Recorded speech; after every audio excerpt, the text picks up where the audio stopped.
Heto pang isang eksklusibong tunay, handa raw humarap sa International Criminal Court si dating PNP Chief Oscar Albayalde sakaling ipatawag din siya kaugnay ng war on drugs noong Administrasyong Duterte.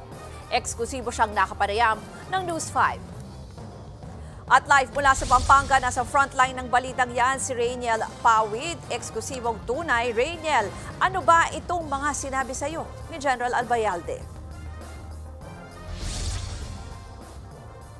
Posibleng ang padala na rin ng International Criminal Court ng arrest warrant itong dalawang dating PNP chief na si Senator Bato de la Rosa at si ex-General Oscar Albayalde, at eksklusibo nga nating nakapanayam kanina si ex-General Albayalde.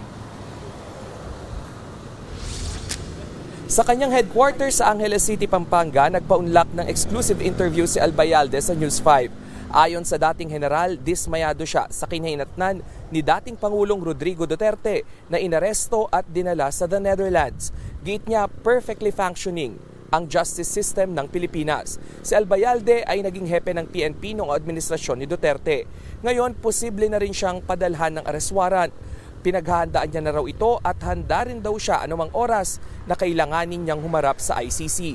Pero tiwala raw siyang hindi hahayaan ng administrasyon na kuhanin siya ng ICC ng walang due process. Aminado naman siyang dahil sa issue, apektado na rin ang kanyang pamilya. Narito ang kanyang pahayag.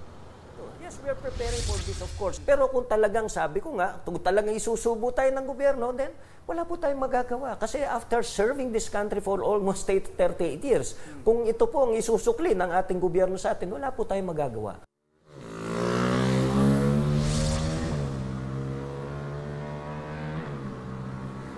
Rainiel, may binanggit pa itong si General Albayalde. Nga sa mga naging pahayag, yes. Doon sa paraan ng pag-aresto dito kay dating Pangulong Duterte.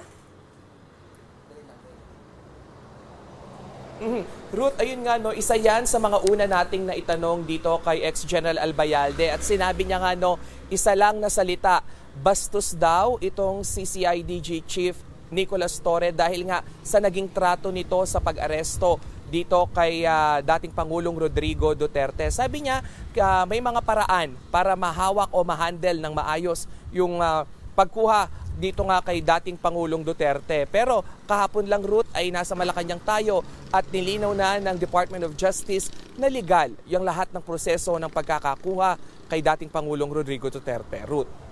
Yung isa pa, Rainiel, ano na ang plano ni General Albayalde? Kasi tatakbo ata siya, no, bilang alkalde dyan sa Angeles.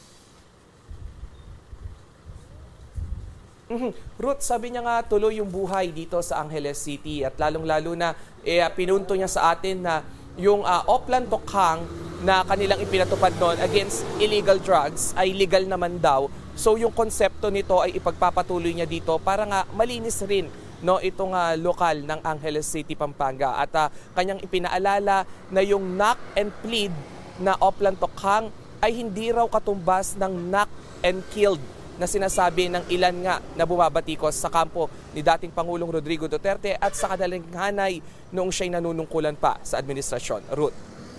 Yan po ang eksklusibong Express Report ni Rainiel Pawid. Mga kapatid, ako po si Ruth Cabal.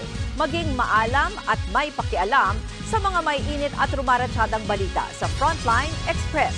Para maging updated sa balitaan, mag-subscribe lang sa social media pages ng News 5.